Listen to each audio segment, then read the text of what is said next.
Why does everything keep getting more expensive? Your groceries cost more. Your rent went up. Even a McDonald's meal feels expensive now, but nobody ever really explained why this keeps happening. Well, today we are going to fix that. My name is Talon, and I am going to explain inflation so simple that even a 5-year-old gets it. Stay till the end, because this stuff actually affects your money every single day. Okay, so what even is inflation? Inflation just means prices go up over time. That is literally the whole thing. Prices go up. Your money buys less. Think about it like this. Say a candy bar costs $1 today. Next year, that same candy bar costs $1.10. The candy bar did not get bigger. It did not get better. It just costs more. That is inflation. Your dollar got weaker. Let me show you the simplest example ever so this really clicks. Imagine a tiny town. 10 people live there. The whole town only has $100 total. So each person has exactly $10. There is one pizza shop in town. A pizza costs $10. Every person can buy exactly one pizza. Everyone is happy. Now, the mayor of this town prints $100 more and gives it to everyone. Now, every person has $20. Cool, right? But wait, nothing else changed. Same pizza shop, same amount of pizza. No new pizza was made. Now everybody has more money, but there is still the same amount of pizza. So what does the pizza shop do? It raises the price. Pizza now costs $20. Did anyone actually get richer? No.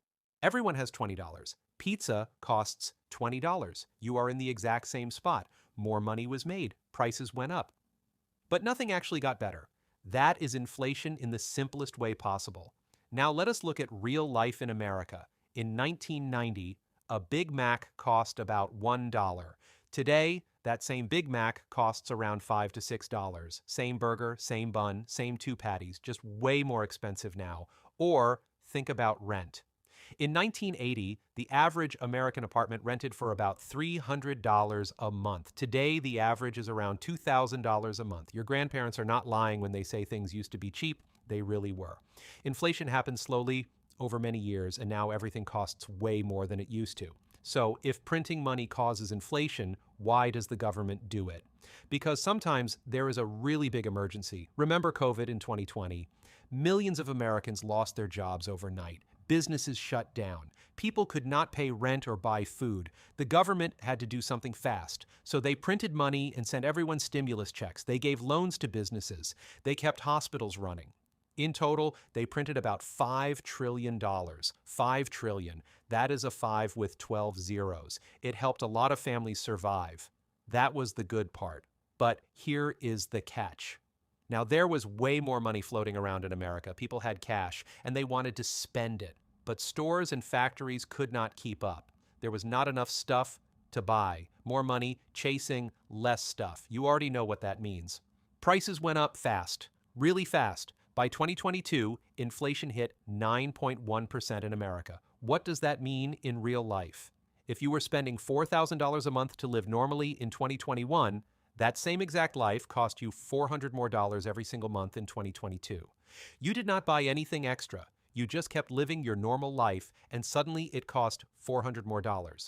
A lot of families did not have that $400, so they put it on credit cards or they cut back on food. The people who got hit the hardest were older Americans on fixed incomes like Social Security.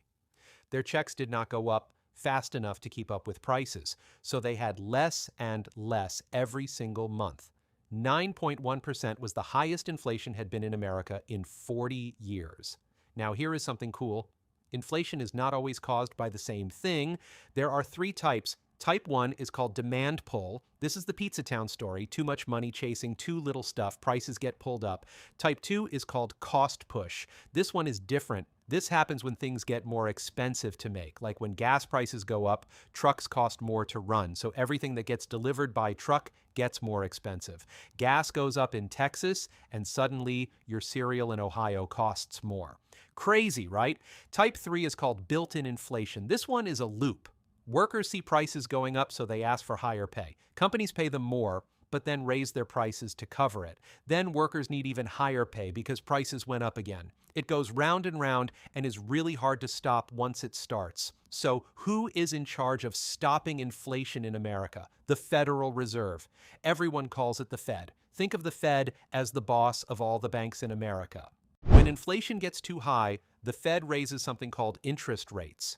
Interest rates are basically how expensive it is to borrow money. When the Fed raises rates, your mortgage costs more. Your car loan costs more. Your credit card charges you more. So people stop borrowing as much. They spend less money. When people spend less, prices stop going up so fast. Between 2022 and 2023, the Fed raised rates 11 times in a row. It went from almost zero all the way up to over 5%.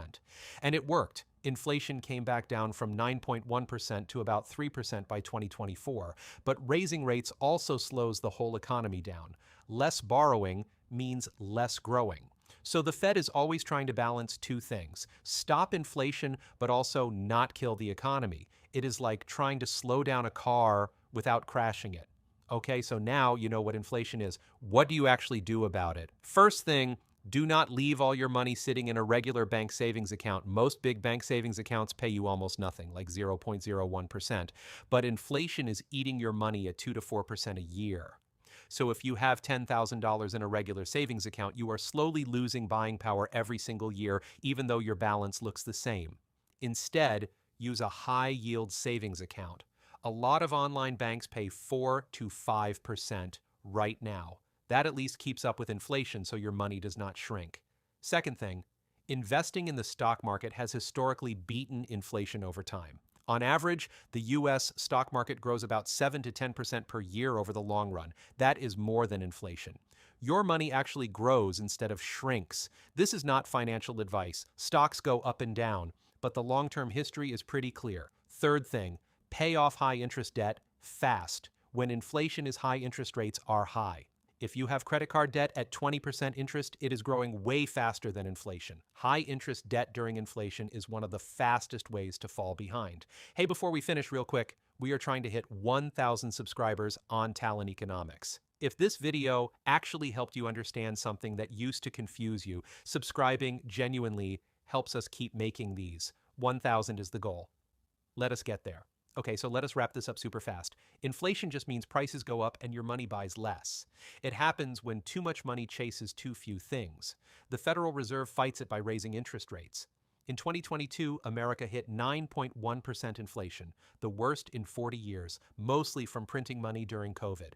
To protect yourself, use high-yield savings, invest long-term, and kill high-interest debt. That is inflation, all of it. Simple as that. Talon Economics. See you in the next one.